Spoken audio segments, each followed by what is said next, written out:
You get married okay. What are your dreams about upcoming husband? ಯಾಕಂದ್ರೆ ನೀವೇ decide. Next ML ಅಂದರೆ ಏನು? ಯಾಕೆ ಮಧು ಬರ್ಡೇ ಸೆಲೆಬ್ರೇಟ್ ಮಾಡಿಲ್ಲ?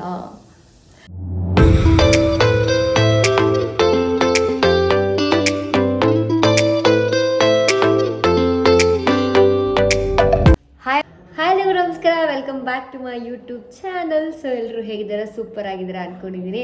ಸೊ ಸುಮಾರು ದಿನಗಳ ನಂತರ ವಿಡಿಯೋ ಮಾಡ್ತೀನಿ ಅಂತ ಅನಿಸ್ತಿದೆ, ಯಾಕಂತ ನನಗೂ ಕೂಡ ಗೊತ್ತಿಲ್ಲ. ಸೊ ಇವತ್ತಿನ ವ್ಲಾಗ್ ಏನು ಅಂತ ನಿಮ್ಮೆಲ್ಲರಿಗೂ ಗೊತ್ತೇ ಇದೆ. So it is something like question and answer ಥರ. ಸೊ ನಾನು ರೀಸೆಂಟಾಗಿ ಇನ್ಸ್ಟಾಗ್ರಾಮಲ್ಲಿ ಸ್ಟೋರಿ ಹಾಕಿದೆ. ಸೊ ಏನಾದರೂ ಕ್ವಶನ್ಸ್ ಇದೆ ದಯವಿಟ್ಟು ಹೇಳಿ, ಆ್ಯಂಡ್ ಎಲ್ಲ ಕ್ವಶನ್ಸ್ಗೂ ಟ್ರೈ ಮಾಡ್ತೀನಿ ಆನ್ಸರ್ ಮಾಡೋಕ್ಕೆ ಅಂತ. But majority of the questions ಎಲ್ಲ ಆಲ್ಮೋಸ್ಟ್ ಸೇಮ್ ಇತ್ತು. ಸೊ ಸೇಮ್ ಇರೋ ಕ್ವಶನ್ಸ್ನೆಲ್ಲ ಕಲೆಕ್ಟ್ ಮಾಡಿ ಫಿಗರ್ ಔಟ್ ಒಂದು 10ರಿಂದ 11 ಕ್ವಶನ್ಸ್ನ ಮಾಡ್ಕೊಂಡಿದ್ದೀನಿ. ಸೊ ಎಲ್ಲ ಕ್ವಶನ್ಸ್ಗೂ ನಾನು ಆನ್ಸರ್ ಮಾಡ್ತೀನಿ. ಸೊ ಶುರು ಹಚ್ಕೊಳ್ಳೋಣ ಅಂದ್ಕೊಂಡಿದ್ದೀನಿ. ಬನ್ನಿ, let's get started. So first basic questions ಸುಮಾರಷ್ಟು ಜನ ನನ್ನ ಕೇಳಿದ್ದೇನೆಂದರೆ ನಿಮ್ಮ ಎಜುಕೇಷನ್ ಏನು ಅಂತ. ಆ್ಯಂಡ್ ಆಲ್ರೆಡಿ ನಾನು ನನ್ನ ಯೂಟ್ಯೂಬ್ ಚಾನಲ್ ನೀವು ಫಾಲೋ ಮಾಡ್ತಿಲ್ಲ ಅಂತಂದರೆ ನೀವು ನೋಡಿರಿ. ಸೊ ನಾನು ಎಜುಕೇಷನ್ ಬಗ್ಗೆ ಕಂಪ್ಲೀಟ್ ಹಾಕಿದ್ದೀನಿ. ಸೊ ನಂದು BCom ಮುಗಿಸಿ MBA ಕೂಡ ಮಾಡಿದ್ದೀನಿ. ನಾನು MBA ಮಾಡಿ ನಾನು ಜೈನ್ ಯೂನಿವರ್ಸಿಟಿಯಲ್ಲಿ. ಆ್ಯಂಡ್ ಸೊ ಅದ್ರ ಬಗ್ಗೆ ಕೂಡ ನಾನು ವ್ಲಾಗ್ ಮಾಡಿದ್ದೀನಿ, ಹೋಗಿ ನೋಡಿ, ಓಕೆನಾ. So my education is I completed my MBA. Next, so ನಿಮ್ಮ ಏಜ್ ಏನು ಅಂತ ಕೇಳ್ತಾ ಇದ್ದೀರಾ. ನನ್ನ ಏಜ್ ಏನು ಅಂದರೆ ಹೇಳ್ಬಾರ್ದು ಅಂದ್ಕೊಂಡೆ, ಬಟ್ ಹೆಂಗಿರೋ ಗೊತ್ತಾಗ್ಬಿಡುತ್ತಲ್ಲ. ಸೊ ನನ್ನ ಏಜ್ ಬಂದುಬಿಟ್ಟು 24. ಸೊ ನಾನು 24 ವರ್ಷ ನನಗೆ ಇವಾಗ, ಇನ್ನೂ ಸಣ್ಣ ಮಗು. Next, when do you get married okay. So ಸುಮಾರಷ್ಟು ಜನ ಇದೇ ಕೇಳಿರೋದು, when are you getting married? ನೀವು ಈ ವರ್ಷ ಮದುವೆ ಆಗ್ತಿದ್ದೀರಾ, ನಿಮ್ಮ ಫ್ರೆಂಡ್ಸ್ ಎಲ್ಲ ಮದುವೆ ಆಗ್ತಿದ್ದಾರೆ, ನೀವು ಯಾವಾಗ ಮದುವೆ ಆಗ್ತೀರಾ ಅಂತೆಲ್ಲ ಕೇಳ್ತಾನೆ ಹೇಳ್ತೀರಾ. ನಮ್ಮ ಅಮ್ಮನೇ ಅಷ್ಟು ತಲೆ ಕೆಡ್ಸ್ಕೊಂಡಿಲ್ಲ, ಯಾಕ್ರಿ ನೀವೆಲ್ಲ ಇಷ್ಟು ತಲೆ ಕೆಡ್ಸ್ಕೊತೀರಾ ನನ್ನ ಮದುವೆ ಬಗ್ಗೆ? ಬೇಜಾನ್ ಕ್ವಶನ್ಸ್ ಮದುವೆ ಬಗ್ಗೆನೇ ಇತ್ತು. ಸೊ ಓಕೆ, ಇದನ್ನ ಆನ್ಸರ್ ಮಾಡೋಣ ಅಂತ ಅಂದ್ಕೊಂಡೆ. ನನಗೆ ಇವಾಗೆ ಮದುವೆ ಆಗಬೇಕಂತ ಏನಿಲ್ಲ. ಸೊ ಅನದರ್ 2 years ಆರಾಮಾಗಿ ಆಗೋಣ. ಏನಾಗಬೇಕು, ಮದುವೆ ಆಗ್ಬಿಟ್ಟಲ್ವಾ. ಸೊ ಇನ್ನೂ ಸ್ವಲ್ಪ ದಿನಗಳ ಬಿಟ್ಕೊಂಡು ಮದುವೆ ಆಗೋಣ ಅಂತ ಅಂದ್ಕೊಂಡಿದ್ದೀನಿ. ಸೊ ಇನ್ನೂ ಸುಮಾರು ದಿನ ಅಂತಲೇ 1-2 years ಆದರೂ ಆಗಲಿ ಅಂತ. So if you ask me, ನನ್ನ ಕೇಳಿದ್ರೆ ಮದುವೆ ಆಗೋಕ್ಕಂತ ಪರ್ಫೆಕ್ಟ್ ಏಜ್ ಆ ಥರ ಎಲ್ಲ ಏನೂ ಇಲ್ಲ. ನಿಮಗೆ ಅನಿಸಿದ್ರೆ ಓಕೆ ಇವಾಗ ನಾನು ಆಗ್ಬೋದು ಅಂತ ಅನಿಸ್ದಾಗ ಮಾತ್ರ ಆಗಿ.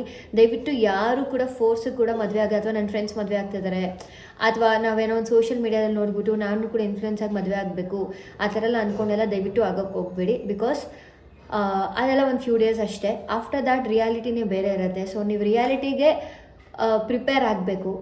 ಅದು ನಿಮಗೆ ನಾನು ಆಗಿದ್ದೀನಿ ಅಂತ ಅನ್ಸಿದ್ರೆ then only you can get married. So ಮದುವೆಗೆ ಪರ್ಫೆಕ್ಟ್ ಏಜ್ ಇಲ್ಲ, ಒಂದೊಳ್ಳೆ ಲೈಫ್ ಪಾರ್ಟ್ನರ್ ನಿಮಗೆ ಸಿಗಬೇಕು. ಆ್ಯಂಡ್ ಮೇನ್ ಎಲ್ಲದಕ್ಕಿಂತ ನೀವು ನಿಮ್ಮನ್ನು ನೋಡ್ಕೊಳ್ಳೋ ಅಷ್ಟು ದುಡ್ಡು ಮಾಡಿದರೆ ಆಮೇಲೆ ನೀವು ಮದುವೆ ಆಗ್ಬೋದು, ಓಕೆನಾ. ಸೊ ಹಾಗಾಗಿ ಐ ಫೀಲ್ ಇನ್ನೂ ನನಗೆ ಆ ಒಂದು ಸ್ಟೇಜ್ಗೆ ಹೋಗೋಕ್ಕೆ ಇನ್ನೊಂದು 2 years ಬೇಕು. ಸೊ ಅದಾದಮೇಲೆ ಆಗ್ತೀನಿ, ಓಕೆನಾ. ಆಮೇಲೆ what are your dreams about? ಅಲ್ಲಲ್ಲ, ಫಸ್ಟು ಈ ಕ್ವಶನ್ಗಿಂತ ಮುಂಚೆ ಇನ್ನೊಂದು ಕ್ವಶನ್ಗೆ ಹೋಗ್ತೀನಿ. ನಿಮಗೆ IT ಜಾಬ್ ಹೆಂಗೆ ಸಿಕ್ತು ಅಂತೆ. ಸೊ ನಂಗೆ ಜಾಬ್ ಹೆಂಗೆ ಸಿಕ್ತು ಅಂತಂದರೆ, ನಾನು ಕಾಲೇಜಲ್ಲಿ ನನಗೆ ಕ್ಯಾಂಪಸ್ ಸೆಲೆಕ್ಷನ್ ಎಲ್ಲ ಇತ್ತು. ಸೊ ನನಗೆ ಈ ಕಂಪ್ನಿಗೆ ಸೆಲೆಕ್ಟ್ ಆಗಿದ್ದ ಮುಂಚೆ ನನಗೆ EY EY ಎಲ್ಲರಿಗೂ ಗೊತ್ತಿರುತ್ತೆ. ಸೊ ಅಲ್ಲಿ ಕೂಡ ನಂದು almost like 3 levels of interview ಆಗಿತ್ತು. ಬಟ್ ಕೋವಿಡ್ ಇರೋದ್ರಿಂದ ಅವ್ರು ಇಂಟರ್ವ್ಯೂನ ಸ್ಟಾಪ್ ಮಾಡಿ ಹೈರಿಂಗೇ ಸ್ಟಾಪ್ ಮಾಡಿಬಿಟ್ರು. ಸೊ ಅಲ್ಲಿಗೆ ಹೋಗೋಕ್ಕಾಗಲಿಲ್ಲ. ಆ್ಯಂಡ್ ಇದು ಕೂಡ ನಾನು ಒನ್ ಆಫ್ ಮೈ ಲೆಕ್ಚರರ್, ನನ್ನ ಕಾಲೇಜಲ್ಲಿರೋ ಒಬ್ಬರು ಲೆಕ್ಚರರು ನನಗೆ ಈ ಜಾಬ್ಗೆ ಇಂಟರ್ವ್ಯೂ ಕೊಡು ಅಂತ ಹೇಳಿ ನಾನು ಇಂಟರ್ವ್ಯೂ ಕೊಟ್ಟೆ. ಸೊ ಪಾಸ್ ಆಗಿ ಡೈರೆಕ್ಟಾಗಿ ಹೋಗಿದ್ದು. ಸೊ ನಮ್ಮ ಕಾಲೇಜ್ ಲೆಕ್ಚರಿಂದ ನನಗೆ ಈ ಒಂದು ಕೆಲಸ ಸಿಕ್ಕಿದ್ದು. ನಾನು ಎಲ್ಲೂ ಲಿಂಕ್ಡಿನ್ ಎಲ್ಲೂ ಹುಡುಕಿ ಸಿಕ್ಕಿಲ್ಲ. So this is how I got my job. But ಎಲ್ಲರೂ ಕೇಳಿದ್ರೆ ಬೇಸಿಕ್ ನೀಡ್ ಏನು ಒಂದು IT ಜಾಬ್ ಸಿಗೋಕ್ಕೆ ಅಂತಾನೆ. ನಿಜವಾಗ್ಲೂ ಹೇಳ, ಮಾರ್ಕ್ಸ್ ಎಲ್ಲ ಏನು ಯೂಸೇ ಆಗೋಲ್ಲ, ಅದು 100% ಶ್ಯೂರ್. ಕಮ್ಯುನಿಕೇಷನ್ ತುಂಬ ಇಂಪಾರ್ಟೆಂಟ್ ಆಗುತ್ತೆ, ಕಂಪ್ಯೂಟರ್ ನಾಲೆಜ್ ತುಂಬ ಇಂಪಾರ್ಟೆಂಟ್ ಆಗುತ್ತೆ, ಸ್ಪೆಷಲಿ ಎಕ್ಸೆಲ್ ತುಂಬ ಇಂಪಾರ್ಟೆಂಟ್ ಆಗುತ್ತೆ. ಇದನ್ನೆಲ್ಲ ನೀವು ಫಸ್ಟ್ ನೀಟಾಗಿ ತಿಳ್ಕೊಳ್ಳಿ. ಸೊ ಖಂಡಿತ ಯೂಸ್ ಆಗುತ್ತೆ. ಮಾರ್ಕ್ಸ್ ಎಲ್ಲ ಯೂಸ್ ಆಗುತ್ತೆ ಅನ್ನೋರಿಗೆ ಐ ಡೋಂಟ್ ಥಿಂಕ್ ಸೊ ಅದು ಯೂಸ್ ಆಗುತ್ತೆ. ಸೊ ನೆಕ್ಸ್ಟ್ ಕ್ವಶನ್ ಏನಂದರೆ, ಸುಮಾರಷ್ಟು ಜನ ಸುಮಾರಷ್ಟು ಕ್ವಶನ್ಸ್ ಕೇಳಿರಿ, ಬಟ್ ಅದನ್ನೆಲ್ಲ ನಾನು ಚಿತ್ರಾನ್ನ ಮೊಸರನ್ನ ಮಾಡಿ ಕ್ವಶನ್ ಹಾಕಿದ್ದೀನಿ. ಏನಂದರೆ what are your dreams about upcoming husband? ಯಾಕಂದರೆ ನೀವೇ ಡಿಸೈಡ್ ಆಗಿಬಿಟ್ಟಿದ್ರಿ, ಉದ್ದ ಇರಬೇಕಾ, ಚೆನ್ನಾಗಿರ್ಬೇಕಾ, ಸಖತ್ತಾಗಿ ಸೆಟ್ಲಾಗಿರ್ಬೇಕಾ, ಆ ಥರ ಬೇಕಾ, ಈ ಥರ ಬೇಕಂತ ಕ್ವಶನ್ ಒಂದು 100 ಲಿಸ್ಟ್ ನೀವೇ ಹಾಕ್ಕೊಟ್ಬಿಟ್ಟಿದ್ರಿ. ಅದಕ್ಕೆ ಅದೆಲ್ಲ ಬೇಡ ಅಂದ್ಬಿಟ್ಟು ನಾನೇ ಒಂದು ಪೈಲಪ್ ಮಾಡಿ ಒಂದು ಕ್ವಶನ್ ಮಾಡಿ ಇಟ್ಟಿದ್ದೀನಿ, what are your dreams about upcoming husband ಅಂತ. ನನಗೆ ನಿಜವಾಗ್ಲೂ ಹೇಳ್ಬೇಕಂದ್ರೆ ಆ ಥರ ಡ್ರೀಮ್ಸ್ ಎಲ್ಲ ಏನೂ ಇಲ್ಲ. ಹಾಗೆ ಇರಬೇಕು, ಹಿಂಗೆ ಇರಬೇಕು ಆ ಥರ ಎಲ್ಲ ಐ ಹ್ಯಾವ್ ನಥಿಂಗ್. ಸೊ ಈ should be A good person, ಅಷ್ಟೇ ನಾನು ಎಕ್ಸ್ಪೆಕ್ಟ್ ಮಾಡೋದು. ಆಮೇಲೆ ನಾನು ಯಾವಾಗಲೂ ಅಷ್ಟೇ ನನ್ನನ್ನು ಚೆನ್ನಾಗಿ ನೋಡ್ಕೊಬೇಕಂತ ನಾನು ಯಾವತ್ತೂ ಅಂದ್ಕೊಳ್ಳಿ. ಯಾಕಂದರೆ ಫಸ್ಟು ನಮ್ಮನ್ನು ನಾವು ಚೆನ್ನಾಗಿ ನೋಡ್ಕೊಬೇಕು. ಅಷ್ಟಿದ್ರೆ ಸಾಕು. ಏನಾಗುತ್ತೆ ಗೊತ್ತಾ, ಯಾವಾಗ ನಮ್ಮನ್ನು ನಾವು ನೋಡ್ಕೊಳ್ಳೋಕ್ಕಾಗಲ್ಲ, ಬೇರೆಯವ್ರ ಮೇಲೆ ಡಿಪೆಂಡ್ ಆಗ್ತೀವಿ, ಅವಾಗ ನಾವು ವೀಕ್ ಆಗ್ತೀವಿ.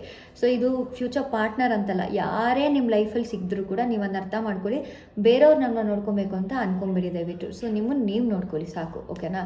ಆ್ಯಂಡ್ ಅದ್ರ ಜೊತೆ ನನಗೇನಂದರೆ ಮೇನ್ಲಿ ನಾನು ಯಾವಾಗಲೂ ಕೇಳೋದೇನೆಂದರೆ, ನನಗೊಂದು ಫಿನಾನ್ಷಿಯಲ್ ಫ್ರೀಡಮ್ ಕೊಡಬೇಕು.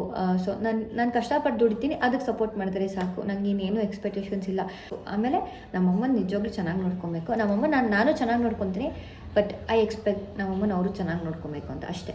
So when is your birthday? ಇನ್ನೇನು ಬರ್ತಾಯಿದೆ ಗೈಸ್, ನನ್ನ ಬರ್ಡೇ. ಎಲ್ಲರೂ ಗಿಫ್ಟ್ ಕೊಡೋಕ್ಕೆ ರೆಡಿ ಆಗಿರಿ ಗೈಸ್, ಓಕೆ.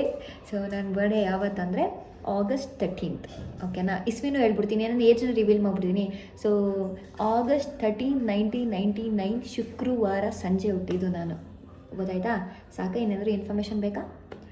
ನೆಕ್ಸ್ಟು ML ಅಂದರೆ ಏನು? ಸೊ ಸುಮಾರು ಜನ ನನ್ನ ವ್ಲಾಗ್ಸ್ ಆಗ್ದಾಗೆಲ್ಲ ಕೇಳೋರಿ, ಏನಿದು ML ಅಂದರೆ ಏನು, ML ಅಂದರೆ ಅಂತ. ಆ್ಯಂಡ್ ಸಾಕಷ್ಟು ಜನ ಕೂಡ ಗೆಸ್ ಮಾಡಿದ್ರಿ ಏನು ML ಅಂದರೆ ಅಂತ. ML ಅಂದರೆ ಏನಂದರೆ ಇಟ್ಸ್ ನಥಿಂಗ್ ಬಟ್, ಏನು ಹೇಳಿ, ಸರ್ಪ್ರೈಸ್ ಆಗಿರೋಣ ಅಂದ್ಕೊಂಡೆ, ಬಟ್ ಹೇಳೋಣ, ಬಟ್ ಅದಕ್ಕೊಂದು ವ್ಲಾಗ್ ಮಾಡೋಣ ಅಂತ ಅಂದ್ಕೊಂಡೆ. ಬಟ್ ML ಅಂತಂದರೆ ಅದೊಂದು ನಂಗೆ ತುಂಬಾ ಇಷ್ಟವಾದ ಹೆಸರನ್ನ ಶಾರ್ಟ್ ಫಾರ್ಮ್. ಸುಮಾರು ಜನ ಗೆಸ್ ಕೂಡ ಮಾಡಿದ್ರಿ. ದಟ್ ಇಸ್ ML ಅಂದರೆ ಮತ್ತಿಕೆರೆ ಮಹಾಲಕ್ಷ್ಮಿ. ಸೊ ನಂಗೆ ಇಷ್ಟವಾಗಿದ್ದೇವರು ಸುಮಾರು ಜನ ಮಹಾಲಕ್ಷ್ಮಿನ ಅಂತ ಕೇಳ್ತಿದ್ರಿ, ಕರೆಕ್ಟೇ. ಬಟ್ ಏನಂದರೆ ಮತ್ತಿಕೆರೆ ಲಕ್ಷ್ಮಿ ಅಂತ. ನಾನು ಹೋಗ್ತೀನಲ್ಲ, ಯಾವಾಗಲೂ ನಾನು ಹೇಳ್ತೀನಲ್ಲ ನಮ್ಮ ಲಕ್ಷ್ಮೀ ದೇವ್ರು ಇಷ್ಟ ಅಂತ, ಅದೇ ಅಮ್ಮ. ಆ್ಯಂಡ್ ನಾನು ಏನೇ ಮಾಡುವಾಗಲೂ ನನ್ನ ಅಮ್ಮನ ನೆನೆಸ್ಕೊಂಡೇ ಮಾಡೋದು. ಸೊ ನಾನು ಏನೇ ಮಾಡಲಿ, ನಾನು ಒಂದು ಸಣ್ಣ ವೀಡಿಯೋ ಹಾಕುವಾಗಲೂ ನಾನು ಅಮ್ಮನ ನೆನೆಸ್ಕೊಂಡೇ ಹಾಕ್ತೀನಿ. ನಾನು ಈ ವ್ಲಾಗ್ ಅಪ್ಲೋಡ್ ಮಾಡುವಾಗಲೂ ಅಮ್ಮನ ನೆನೆಸ್ಕೊಂಡೇ ಹಾಕೋದು, ಮಾಡುವಾಗಲೂ ಅಮ್ಮನ ನೆನೆಸ್ಕೊಂಡೇ ಮಾಡೋದು. ಸೊ ನನಗೆ ಅಮ್ಮನೇ ಎಲ್ಲ, ಅಮ್ಮನೇ. ಸೊ ಅದಕ್ಕೆ ನಂಗೆ ಸಿಕ್ಕಾಪಟ್ಟೆ ಇಷ್ಟ ಅಮ್ಮ ಅಂದರೆ. ಹಂಗಾಗಿ ಫುಲ್ ಹೆಸರು ಹ್ಯಾಶ್ಟ್ಯಾಗಲ್ಲಿ ಹಾಕೋಕ್ಕಾಗಲ್ಲ ಅಂತ ML ಅಂತ ಹಾಕಿದೆ. ML ಅಂದರೆ ಮತ್ತಿಕೆರೆ ಮಹಾಲಕ್ಷ್ಮಿ, ಓಕೆನಾ. ಸುಮಾರು ಜನ ಏನಾದ್ರು ತಪ್ಪು ತಿಳ್ಕೊಂಡಿದೆ, ನಂಗೆ ಗೊತ್ತದು, ಕಳ್ಳರು. ಐನೋ ಸುಮಾರು ಜನ ಯಾರದು, ಏನು ಇನ್ಷಲ್ಲದು, ಏನು ಕತೆ ಅಂತೆಲ್ಲ ಇವಾಗ ಗೊತ್ತಾಯ್ತಾ, ತಪ್ಪು, ಅದಕ್ಕೆ ಹೇಳೋದು ಯೋಚನೆ ಮಾಡಿ ಅಂತ, ಕಳ್ಳರು. Okay, next in friends who are best and words about friendship. Okay, so ಯಾರೋ ಏನು ಮಾಡಿದ್ರೆ ಗೊತ್ತಾಗೈಸ್, ಟೆಲ್ ಅಬೌಟ್ ಫ್ರೆಂಡ್ಶಿಪ್ ಅಂತ ಹಾಕಕ್ಕೆ ಹೋಗಿ ಫ್ರೆಂಡ್ಸ್ ಹಿಪ್ ಅಂತ ಹಾಕ್ಬಿಟ್ಟವ್ರೆ. ಪಾಪ ಟೈಪ್ ಮಾಡೋ ಫ್ಯೂರಿಯಸಲ್ಲಿ ಫ್ರೆಂಡ್ಶಿಪ್ಗೆ ಫ್ರೆಂಡ್ಸ್ ಹಿಪ್ ಅಂತ ಹಾಕ್ಬಿಡೋರೆ. ತಪ್ಪೆಲ್ಲ ಟೈಪ್ ಮಾಡಬಾರ್ದು ಕೊಂಡ್ರೋ English. Okay, so in friends whom are best, ಅದಕ್ಕೆ ಆನ್ಸರ್ ಮಾಡ್ತೀನಿ. In friends everybody are best. ನಾನು ಆ ಫ್ರೆಂಡ್ ಬೇಕು, ಈ ಫ್ರೆಂಡ್ ಬೇಕಂತ ಹೇಳಿದೆ. ಯಾಕಂದರೆ ನಾನು ತುಂಬ ಕಮ್ಮಿ ಜನ ಇದ್ದಾರೆ. ನಾನು ಬೇರೆಯವ್ರ ಥರ ಸಿಕ್ಕಾಪಟ್ಟೆ ಜನ ಫ್ರೆಂಡ್ಶಿಪ್ ಮಾಡೋದ್ರಲ್ಲಿ ನಾನು ನಂಬಿಕೆ ಇಲ್ಲ. ನನಗೆ ಏನಾದರೆ 2-3 ಜನ ಮಾಡೋದು ಒಳ್ಳೆಯವ್ರನ್ನ ಮಾಡಬೇಕಷ್ಟೇ. ಸೊ ನಾನು ಜಾಸ್ತಿ ಬೇರೆಯವ್ರದ್ದೆಲ್ಲ ಮಿಂಗಲ್ ಆಗೋದೆ. ಎಲ್ಲರ ಜೊತೆನೂ ಮಾತಾಡ್ತೀನಿ, ಬಟ್ ನಾನು ಸ್ವಲ್ಪ ರಿಸರ್ವ್ಡೆ. ಎಲ್ಲರ ಜೊತೆ ಜಾಸ್ತಿ ಅಂದರೆ ಮಿಂಗಲ್ ಆಗ ಒಂದು 2-3 ಜನ ಜೊತೆ ಮಾತಾಡ್ತೀನಿ ಆ ಥರ. ಬಟ್ ಆ ಲಿಸ್ಟಲ್ಲಿ ಬರೋದು ನನ್ನ ಫ್ರೆಂಡ್ ಚಂದು ಅಂತ. ಅವಳು ನನ್ನ ಜೊತೆ ಒಂದು ಆಲ್ಮೋಸ್ಟ್ 12 ಇಯರ್ಸಿಂದ ನನ್ನ ಫ್ರೆಂಡ್ ಆಗಿರೋಳು. ಆ್ಯಂಡ್ ಇನ್ನೊಂದು ಹೇಳ್ಬೇಕಂದ್ರೆ, ನಾವಿಬ್ಬರು ಒಂದೇ ಬಿಲ್ಡಿಂಗಲ್ಲಿ ಇದ್ದಿದ್ದು ಚಿಕ್ಕ ವಯಸ್ಸಲ್ಲಿದ್ದಾಗ. ಆಮೇಲೆ ಒಂದೇ ಕಾಲೇಜು, ಡಿಗ್ರಿ, PU, ಇವಾಗ ಒಂದೇ ಆಫೀಸ್ ಕೂಡ ನಾನು ಅವಳು ಒಂದು ಬ್ಲಾಗಲ್ಲಿ ಕೂಡ ನೋಡಿದ್ದೀನಿ.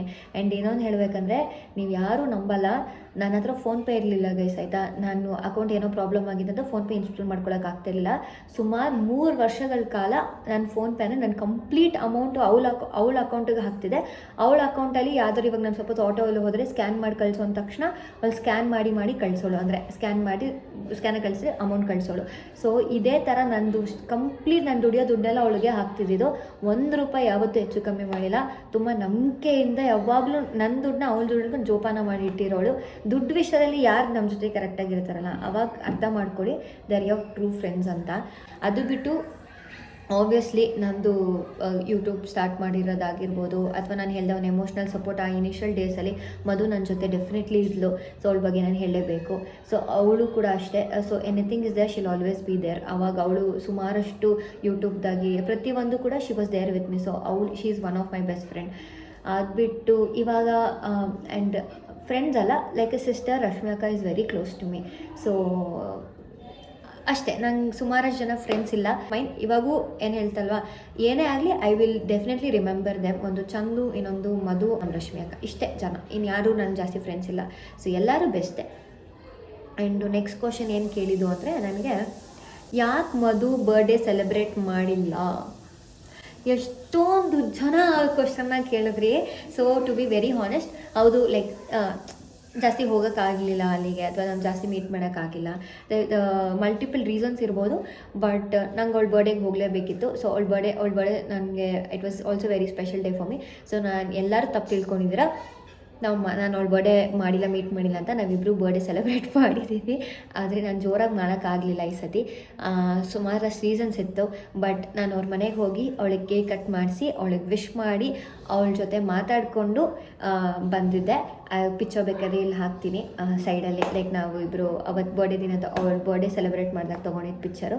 ಸೊ ಯಾರೆಲ್ಲ ಅಂದ್ಕೊಂಡಿದ್ರು ನಾನು ಅವಳು ಬರ್ಡೇ ಮಾಡಿಲ್ಲ ಅಂತ, ಡೆಫಿನೆಟ್ಲಿ ಮಾಡಿದ್ದೀನಿ. ಆ್ಯಂಡ್ ಸುಮಾರು ಜನ ಅಂದ್ಕೊತೀರಾ ನಾವು ಮರ್ತೋಗ್ತೀವಿ ಅಂತ. ಒಂದು ನಾನು ಸ್ಪೆಷಲಿ ನಾನು ಹೆಂಗಂದರೆ, ನನಗೆ ಖುಷಿಯಾಗಿದ್ದಾಗ ಜೊತೆಲಿದ್ರೆ ಬೇಕಾದ್ರೆ ಮರ್ತೋಗ್ತೀನಿ. ಬಟ್ ನನಗೆ ಒಂದು ಸತಿ ಕಷ್ಟದಲ್ಲಾದಾಗ ಒಂಚೂರು ಹೆಲ್ಪ್ ಮಾಡಿದ್ರು ನಾನು ಡೆಫಿನೆಟ್ಲಿ ಮರ್ತೋಗಲ್ಲ. ಯಾವಾಗೂ ಜ್ಞಾಪಕ ಇಟ್ಕೊತೀನಿ. ಸೊ ಆಬ್ವಿಯಸ್ಲಿ ನಾನು ಯಾವತ್ತೂ ಅವಳನ್ನಂತೂ ಮರೆಯೋಕ್ಕಾಗಲ್ಲ. ಸೊ ನೀವೇನಾದ್ರು ಅಂದ್ಕೊಂಡಿದ್ರೆ ಅದೆಲ್ಲ ತಲೆಲಿಂದ ತೆಗ್ದಾಕಿ ನಾನು ಅವಳ ಬರ್ಡೇ ಸೆಲೆಬ್ರೇಟ್ ಮಾಡಿದ್ದೀನಿ. Both have celebrated. ಖುಷಿನ ಎಲ್ಲರಿಗೂ. ನಂಗೆ ಗೊತ್ತು, ನಂಗೆ ಇನ್ನೊಂದು ಖುಷಿ ಏನಂದರೆ, ಯಾವಾಗಲೂ ನೀವೆಷ್ಟು ಕನ್ಸರ್ನ್ ಆಗಿರ್ತೀರಲ್ವ, ನನಗೆ ಸಖತ್ ಖುಷಿ ಆಗುತ್ತೆ. ಪ್ರತಿಯೊಂದೂ ಅಬ್ಸರ್ವ್ ಮಾಡ್ತೀರಾ, ನಮ್ಮ ಲೈಫಲ್ಲಿ ಏನಾಗ್ತಿದೆ ಅಂತ. ಏನಾದರೂ ಸರಿ ಇಲ್ಲ ಅನಿಸಿದ್ರೆ ಕೇಳ್ತೀರಾ, ಯಾಕೆ ಏನಾಯಿತು ಅಂತ. ಸೊ ಅದೆಲ್ಲ ನಂಗೆ ತುಂಬಾ ಖುಷಿ ಕೊಟ್ಟಿದೆ. And how many members are there in your family ಅಂತ ಕೇಳಿದ್ದೀರಾ. ಸೊ ನಮ್ಮ ಫ್ಯಾಮಿಲಿಯಲ್ಲಿ ಇರೋದೇ ಆಲ್ರೆಡಿ ನಾನು ಬ್ಲಾಗಲ್ಲಿ ಹೇಳಿದ್ದೀನಿ, ನಾನು ನಮ್ಮಮ್ಮ ಇಬ್ಬರೇ. ಸೊ ಯಾರೂ ಇಲ್ಲ ನಮ್ಮ ಜೊತೆ, ನಾನು ಅಮ್ಮ ಇಬ್ಬರೇ ಇರ್ತೀವಿ. ಆ್ಯಂಡ್ ನಮ್ಮ ಮನೆಗೆ ಅವಾಗವಾಗ ನಮ್ಮ ಮಾಮಂದಿರು ಬರ್ತಾ ಇರ್ತಾರೆ, ನಮ್ಮ ಮಮ್ಮಿ ಅಣ್ಣಂದಿರು ಆ್ಯಂಡ್ ಅವ್ರ ವೈಫ್ಸ್ ಬರ್ತಾ ಇರ್ತಾರೆ. ಅದ್ರ ಜೊತೆ ನನ್ನ ಜೊತೆ ಜಾಸ್ತಿ ಇರೋದು ನಮ್ಮ ಚಿನ್ನಮ್ಮ ಯಾವಾಗಲೂ ಇರ್ತಾಳೆ, ನಮ್ಮ ಮಾಮನ ಮಗಳು. ಆ್ಯಂಡ್ ನಮ್ಮ ಸಿಂಧು ಅಂದರೆ ನಮ್ಮ ಮಾಮನ ಇನ್ನೊಬ್ಬರು ಮಗಳು. ಸೊ ಇವರಿಬ್ಬರು ಯಾವಾಗಲೂ ನನ್ನ ಜೊತೆ ಇರ್ತಾರೆ. ನಮ್ಮ ಮನೇಲಿ ಸುಮಾರಷ್ಟು ಟೈಮ್ ಇರ್ತಾರೆ. ಬಟ್ ಪರ್ಮನೆಂಟಾಗಿ ನಮ್ಮ ಮನೇಲಿ ಇರೋದು ನಾನು ನಮ್ಮಮ್ಮ ಇಬ್ಬರೇ. ಸುಮಾರು ಜನ ಬೇರೆ ಕ್ವಶನ್ಸು ಕೇಳಿದ್ರಿ, ಬಟ್ ಕೆಲವೊಂದು ವಿಷಯಗಳನ್ನ ನಂಗೆ ಆನ್ಸರ್ ಮಾಡೋಕ್ಕೆ ಇಷ್ಟ ಇಲ್ಲ. Very sorry. And then what is your beauty secret and your mom? ನನ್ನ ಬ್ಯೂಟಿ ಸೀಕ್ರೆಟ್ ಏನೂ ಇಲ್ಲ, ನಿಜವಾಗ್ಲೂ ಇಲ್ಲ. ಎಲ್ಲರೂ ಸಂತೂರ್ ಮಮ್ಮಿ ಅಂತಿರಲ್ಲ. ನಾನು ಸಂತೂರ್ ಪ್ರಮೋಷನ್ಸ್ ಮಾಡ್ತಾಯಿಲ್ಲ ಗೈಸ್, ವೆರಿ ಬಿ ಕೇರ್ಫುಲ್. ನಾನು ನಿಜವಾಗ್ಲೂ ಹೇಳ್ತೀನಿ, ಸತ್ಯವಾಗ್ಲೂ ನಮ್ಮಮ್ಮ ಯೂಸ್ ಮಾಡೋದೇ ಸಂತೂರ್ ಸೋಪ್ನ. ನಮ್ಮಮ್ಮ ಅದೊಂದು ಸೋಪ್ ಯೂಸ್ ಮಾಡ್ತಾರೆ, ನಾನು ಸಂತೂರ್ ಸೋಪೇ ಯೂಸ್ ಮಾಡೋದು. ನೀವೆಲ್ಲರೂ ಕೇಳ್ತೀರಾ, ನಿಮ್ಮ ಹೇರ್ ಹೆಂಗೆ ಸ್ಟ್ರೇಟ್ ಆಗಿದೆ, ಯಾವ ಶ್ಯಾಂಪು ಹಚ್ತೀರಾ, ಯಾವ ಕಂಡೀಷ್ನರ್ ಹಚ್ತೀರಾ ಅಂತ ಕೇಳಿದ್ರೆ ಢಗ್ ಅಂತ ಹಾರ್ಟ್ ಅಟ್ಯಾಕ್ ಎಲ್ಲ ಮಾಡ್ಕೊಬಿಡ್ರಿ. ಬಿಕಾಸ್ ನಾನು ಯೂಸ್ ಮಾಡೋದು ಕ್ಲಿನಿಕ್ ಪ್ಲಸ್ ಶ್ಯಾಂಪು. ಸೊ ನನಗೆಲ್ಲ ಹೇಳ್ಬೋದು ಆ ಶ್ಯಾಂಪು ಈ ಶ್ಯಾಂಪು, ನಾನು ಅವೆಲ್ಲ ಶ್ಯಾಂಪುಗಳು ಏನು ಯೂಸ್ ಮಾಡಲ್ಲ. ನನ್ನ ತಲೆಗೆ ಕೊಬ್ಬರಿ ಎಣ್ಣೆ ಹಚ್ತೀನಿ, ಎಳ್ಳೆಣ್ಣೆ ಹಚ್ತೀನಿ ಅಷ್ಟೇ. ಅದಕ್ಕೂ ಏನು ಮಿಕ್ಸ್ ಎಲ್ಲ ಏನೂ ಇಲ್ಲ. ಅದ್ರ ಜೊತೆ ತಲೆನ ವಾಶ್ ಮಾಡುವಾಗ ಕ್ಲಿನಿಕ್ ಪ್ಲಸ್ ಶ್ಯಾಂಪು ಹಾಕ್ಬಿಟ್ಟು ತಲೆ ಉಜ್ತೀನಿ. ಸುಮಾರು ಜನ ನಮ್ಮ ಮಮ್ಮಿದ ಕ್ವಶನ್ ಕೇಳಿದ್ರಿ, ಆಂಟಿ ಲೆಗ್ ಹೇಗಿದೆ ಅಂತೆಲ್ಲ. ನೆಕ್ಸ್ಟ್ ವಾರ ಮಮ್ಮಿದು ಆಪ್ರೇಷನ್ ಇದೆ, ಕಾಲು. ಎಲ್ಲರೂ ನನಗೋಸ್ಕರ ಬೇಡ್ಕೊಳ್ಳಿ, ನಮ್ಮಮ್ಮ ಬೇಗ ಹುಷಾರಾಗಿ ಕಾಲು ನೋವೆಲ್ಲ ಜಕ್ ಅಂತ ಮಾಯ ಆಗ್ಬಿಡ್ಲಿ ಅಂತ. ಸೊ ಎಲ್ಲರೂ ನನಗೋಸ್ಕರ, ನಮ್ಮ ಮಮ್ಮಿಗೋಸ್ಕರ ಬೇಡ್ಕೊಳ್ಳಿ ಗೈಸ್. ನಮ್ಮ ಅಮ್ಮನ ಕಾಲು ಸರಿ ಹೋಗ್ಬಿಡ್ಬೇಕು, ಒಂದು 4 ಬೆಟ್ಟಗಳನ್ನೆಲ್ಲ ಹತ್ತಬೇಕು ಅಂತೆಲ್ಲ, ಅಷ್ಟು ಶಕ್ತಿ ಕೊಡಲಿ ಕಾಲಿಗೆ ನಮ್ಮಮ್ಮಂಗೆ ಅಂತ ಬೇಡ್ಕೊಳ್ಳಿ ಆಯಿತಾ, ನನಗೋಸ್ಕರ. ಸೊ ನೆಕ್ಸ್ಟ್ ವಾರ ಆಪ್ರೇಷನ್ ಇದೆ. ಆಪ್ರೇಷನ್ ಆದಮೇಲೆ ಹೇಳ್ತೀನಿ ನಮ್ಮಮ್ಮ ಹೆಂಗಿದ್ದಾರೆ, ಏನಂದರು ಡಾಕ್ಟ್ರು ಅಂತ. How do you manage shoots and office? So last question ಇದು. ಏನಿಲ್ಲ, ಬೆಳಗ್ಗೆ 6 ಗಂಟೆಗೆ ಎದ್ದೊಳ್ತೀನಿ. ಬೆಳಗ್ಗೆ 6 ಗಂಟೆಗೆ ಎದ್ದು ಶೂಟ್ಸ್ ಎಲ್ಲ ಇದ್ದರೆ ಬೆಳಗ್ಗೆ ಬೇಗ ಹೋಗ್ತೀನಿ, ಶೂಟ್ಸಿಂದ ಬರ್ತೀನಿ. ಬಂದ್ಬಿಟ್ಟು ಅಷ್ಟರಲ್ಲಿ ಒಂದು ಅರ್ಧ ಗಂಟೆ ಹೆಚ್ಚು ಕಮ್ಮಿ ಆಗ್ಬಿಟ್ಟಿರೋದು ಕೆಲಸಕ್ಕೆ. ಟಕ ಬಂದು ಟೆನ್ಷನ್ ಕೂತ್ಕೊಂಡು ಎಲ್ಲ ಕೆಲಸ ಮಾಡ್ತೀನಿ. ಮಧ್ಯದಲ್ಲಿ ಟೈಮ್ ಸಿಕ್ಕಿದಾಗ ಪ್ರಮೋಷನ್ ವೀಡಿಯೋಸ್ಗಳನ್ನೆಲ್ಲ ಎಡಿಟ್ ಮಾಡ್ತೀನಿ. ಆಮೇಲೆ ಇನ್ನೂ ಟೈಮ್ ಸಿಗದೆ ಆದರೂ ಪ್ರಮೋಷನ್ ವೀಡಿಯೋಸ್ ಮಾಡ್ತೀನಿ. ಆ ಮಧ್ಯದಲ್ಲಿ ಎಡಿಟ್ ಮಾಡಿ ಪ್ರಮೋಷನ್ ವೀಡಿಯೋಸ್ ಮಾಡಿ, ಇನ್ನು ಮಿಕ್ಕಿರೋ ಟೈಮಲ್ಲಿ ಆಫೀಸ್ ಕೆಲಸ ಮಾಡಿ, ರಾತ್ರಿ ನಾನು ಮಲಗೋಷ್ಟರಲ್ಲಿ 1:30-2 ಗಂಟೆ ಆಗುತ್ತೆ. ಮತ್ತೆ ಒಂದು 5:30-6 ಗಂಟೆಗೆ ಎದ್ದು ಶೂಟ್ಸ್ ಕೊಡ್ತೀನಿ. ತುಂಬಾ ಕಷ್ಟ ಹೌದು, ಬಟ್ ಏನು ಗೊತ್ತಾ, ನನಗೆ ತುಂಬ ಖುಷಿ ಸಿಗುತ್ತೆ ಕೆಲಸ ಮಾಡೋದಕ್ಕೆ. ಸುಮಾರು ಜನ ಯಾರೆಲ್ಲ ಅಂದ್ಕೊತಿರೋ ತುಂಬ ಕಷ್ಟ ಇದೆ ನನಗೆ ಕೆಲಸ, ಅಥವಾ ನಮ್ಮಮ್ಮ ನನಗೆ ಹೇಳ್ತಾರೆ, ಯಾಕೆ ಇಷ್ಟು ಕಷ್ಟಪಡ್ತೀವಿ, 2-3 ಕೆಲಸ ಎಲ್ಲ ಮಾಡಬೇಡ, ಒಂದು ಕೆಲಸ ಮಾಡು ಸಾಕು ಅಂತ. ಬಟ್ ನನಗೇನಂದರೆ, ಸುಮಾರಷ್ಟು ಜನ ಕೋವಿಡ್ ಟೈಮೆಲ್ಲ ನೋಡಿದ್ದೀನಿ, ಕೆಲಸ ಇಲ್ಲದೆ ತುಂಬ ಕಷ್ಟಪಡ್ತಿದ್ದೀರಾ. ಆ್ಯಂಡ್ ಇವಾಗ್ಲೂ ಅಷ್ಟೇ ಸುಮಾರು ಜನ ನನಗೆ ಕೇಳ್ತಾರೆ ಯಾವ್ದಾದ್ರು ಜಾಬ್ಸ್ ಇದ್ರೆ ರೆಫರ್ ಮಾಡಿ ಅಂತ. ಸೊ ಕೆಲಸ ಇಲ್ದವರೆಲ್ಲ ನಮ್ಮ ಮುಂದೆ ಪಾಪ ಎಷ್ಟು ಕಷ್ಟಪಡ್ತಿದ್ದಾರೆ. ಅಂಥದ್ರಲ್ಲಿ ನನ್ನ ಕೆಲಸ ದೇವ್ರು ನನಗೊಂದು 2-3 ಕೆಲಸ ಕೊಟ್ಟಾಗ I should be very happy. ನಾನು ದುರಾಂಕಾರ ಪಡ್ಕೊಂಡು ನಂಗೆ ನಿದ್ದೆ ಮಾಡಬೇಕು, ನನಗೆ ಆ ನೋವು ಈ ನೋವು ಅಂತಂದರೆ, ದೇವ್ರು ನನಗೆ ಅಂತ ಕೊಟ್ಟ ಕೆಲಸ ಬೇರೆಯವ್ರಿಗೆ ಕೊಡದೆ ನಮಗಂತ ಒಂದು ಕೆಲಸ ಕೊಟ್ಟಿದ್ದಾಗ ನಾನು ರೆಸ್ಪೆಕ್ಟ್ ಮಾಡಬೇಕು. ಅದನ್ನೇ ನಾನು ನಮ್ಮ ಅಮ್ಮಂಗೆ ಯಾವಾಗಲೂ ಹೇಳೋದು. ಯಾರಿಗೂ ಒಂದೊಂದು ಕೆಲಸ ಸಿಗೋದೇ ಕಷ್ಟ ಅಂತಲ್ಲಿ ದೇವ್ರು ನನಗೊಂದು 2-3 ಕೆಲಸ ಕೊಟ್ಟವ್ರೆ ಮಮ್ಮಿ. ಸೊ ನಾನು ಕಷ್ಟಪಟ್ಟಾದರೂ ಪರವಾಗಿಲ್ಲ ಮಾಡ್ತೀನಿ. ಇನ್ನೊಂದೇನಂದರೆ ನನ್ನ ಮೈಂಡ್ ತುಂಬ ಸ್ಟ್ರಾಂಗ್ ಇದೆ. ನಾನು ಒಂದು 10 ನಿಮಿಷ ಸ್ಟ್ರೇನ್ ಆದರೂ ನಮ್ಮಮ್ಮ ಯೂಶ್ವಲಾಗಿ ಬಂದ ತಕ್ಷಣ ತಲೆಗೆ ಎಣ್ಣೆ ಹಾಕ್ಕೊಡ್ತಾರೆ, ಅಷ್ಟೇ ಸಾಕು. ನಾನು ಫ್ರೆಶ್ ಆಗಿಬಿಡ್ತೀನಿ. ಆಮೇಲೆ ಮತ್ತೆ ಚಕ್ ಅಂತ ಫಟಾಫಟ್ ಎಲ್ಲ ಕೆಲಸನೂ ಮಾಡ್ತೀನಿ. ಟೆನ್ಷನ್ ನನಗೂ ಆಗುತ್ತೆ, ಒಂದೊಂದು ಸತಿ ಫುಲ್ ಅಳು ಬಂದಂಗೆ ಆಗುತ್ತೆ, ಟೆನ್ಷನ್ ಅಂತೆಲ್ಲ. But it's okay. ನನಗೆ ಮೋಟಿವೇಟ್ ಮಾಡೋದು ಇಷ್ಟೇ. ದೇವ್ರು ನನಗೆ ಇಷ್ಟು ಕೆಲಸ ಕೊಟ್ಟಿದ್ದಾರೆ ಅಂದರೆ I am something special. So ನನ್ನ ಕೈಲಿ ಆಗುತ್ತೆ, ಮಾಡಬೇಕು ಅಂತ ತುಂಬ ಜೋಶಲ್ಲಿ ಮಾಡ್ತೀನಿ. ಆಮೇಲೆ ನಾನು ದೇವ್ರನ್ನ ಹೇಳೋದು ಎಲ್ಲರಿಗೂ ಏನು ಗೊತ್ತಾ, ಯಾರಾದರೂ ಕೆಲಸ ಇಲ್ಲ ಅಂತ ಮೆಸೇಜ್ ಹಾಕ್ತಿರಲ್ಲ, ಕರೆಕ್ಟು ಹುಡುಕಿ, IT ಅಲ್ಲೇ ಹುಡುಕಿ, ಬೇಡ ಸಿಗೋವರೆಗೂ ಏನು ಕೆಲಸ ಸಿಗುತ್ತೋ ಮಾಡಿ, ಏನು ತಪ್ಪೇನಿಲ್ಲ. ಯಾವಾಗ ನನಗೇನು ಕೆಲಸ ಇಲ್ಲ, ನಂಗೆ ಅವಶ್ಯಕತೆ ಇತ್ತು ದುಡ್ಡು ಅಂದಾಗ ನಿಂತ್ಕೊಂಡು ರೋಡಲ್ಲಿ ಪಾಂಪ್ಲೆಂಟ್ ಹಚ್ಚಿನೂ ನನಗೆ ದಿನಕ್ಕೆ 1,000 ಕೊಟ್ಟಿರೋ ಬೆಳಗ್ಗೆಯಿಂದ ರಾತ್ರಿವರೆಗೂ. ಆಮೇಲೆ ಮಾಲ್ಗಳಲ್ಲಿ ಕೂಡ ನಾನು ನಿಂತ್ಕೊಂಡು ಈ ಹಾಲಿಕ್ಸ್ ಪ್ಯಾಕೆಟ್ಸ್ನೆಲ್ಲ ಇಟ್ಕೊಂಡು ಸ್ಯಾಂಪಲ್ಸ್ ಬರುತ್ತಲ್ಲ ಅದು ಕೂಡ ಮಾಡಿದ್ದೀನಿ ನಾನು ಈ ಥರ. ಆ್ಯಂಡ್ ಹೋಗಿ ಇವೆಂಟ್ಸ್ ಮಾಡಿದ್ದೀನಿ. ಆಮೇಲೆ ಎಷ್ಟೊಂದು ಕಡೆ ಕುತ್ಕೊಂಡು ಮಾಲ್ಸ್ಗಳಲ್ಲೆಲ್ಲ ಸುಮಾರಷ್ಟು ಕಡೆ ಕೆಲಸ ಮಾಡಿದ್ದೀನಿ ಇವೆಂಟ್ಸಲ್ಲಿ. ಸೊ ನನಗೇನು ಅದರಲ್ಲಿ ಏನೂ ಬೇಜಾರಿಲ್ಲ, ನಾನು ತುಂಬ ಖುಷಿಯಿಂದ ಹೇಳ್ಕೊತೀನಿ. ಎಲ್ಲರಿಗೂ ಹೇಳೋದಷ್ಟೇ, ಏನು ಕೆಲಸ ಸಿಗುತ್ತೋ ಮಾಡಿ, ಅದು ಅಯ್ಯೋ ನನಗೆ ಆ ಕೆಲಸನೇ ಬೇಕು ಹಿಂಗೆಲ್ಲ ಮಾಡ್ಕೊಂಬಿಡ್ರಿ. ಸೊ ಅಷ್ಟೇ ಗೈಸ್, ಕೇಳಿರೋ ಆಲ್ಮೋಸ್ಟ್ ಎಲ್ಲ ಕ್ವಶನ್ಸ್ಗೂ ನಾನು ಆನ್ಸರ್ ಮಾಡಿದ್ದೀನಿ ಅಂದ್ಕೊಂಡಿದ್ದೀನಿ, ಎಲ್ಲದಕ್ಕೂ ನಾನು ಆನ್ಸರ್ ಮಾಡಿದ್ದೀನಿ. ಆ್ಯಂಡ್ ಆಲ್ಸೋ ನೆಕ್ಸ್ಟ್ ಒಂದು ಸ್ಪೆಷಲ್ ಯೂಟ್ಯೂಬ್ ವಿಡಿಯೋ ಪ್ಲ್ಯಾನ್ ಮಾಡ್ತೀನಿ with some special guest. Hopefully ನನ್ನ ವೀಡಿಯೋಸ್ನ ಮಿಸ್ ಮಾಡ್ಕೊಳ್ಳಿ, ಮಾಡದೇ ಇರುವಾಗ ಕಮೆಂಟ್ ಮಾಡಿ ಮಿಸ್ ಯು ಅಂತ, ಅವಾಗ ನಂಗೆ ಖುಷಿ ಆಗುತ್ತೆ. ಆವಾಗ ವೀಡಿಯೋಸ್ ಮಾಡಬೇಕಂತ ಇನ್ನೊಂದು ಸ್ವಲ್ಪ ಜೋಶ್ ಬರುತ್ತೆ. ಸೊ ಈ ವಿಡಿಯೋ ಇಷ್ಟ ಆದರೆ ಇಷ್ಟ ಆಗಿರಲೇಬೇಕು, ಯಾಕೆ ನೀವು ಕೇಳೋ ಕ್ವಶನ್ ನಂಗೆ ಆನ್ಸರ್ ಮಾಡಿದ್ದೀನಿ. ಆ್ಯಂಡ್ ಯಾವ ಥರ ವೀಡಿಯೋಸ್ ಬೇಕು ಅಂತ ಇನ್ನಷ್ಟು ಮೆಸೇಜ್ ನನ್ನ ಕಮೆಂಟ್ ಮಾಡಿ. ಸೊ ಈ ವಿಡಿಯೋ ಇಷ್ಟ ಆದರೆ ಲೈಕ್ ಮಾಡಿ, ಶೇರ್ ಮಾಡಿ, ಸಬ್ಸ್ಕ್ರೈಬ್ ಮಾಡಿ to your Aishwarya YouTube channel. And love you all.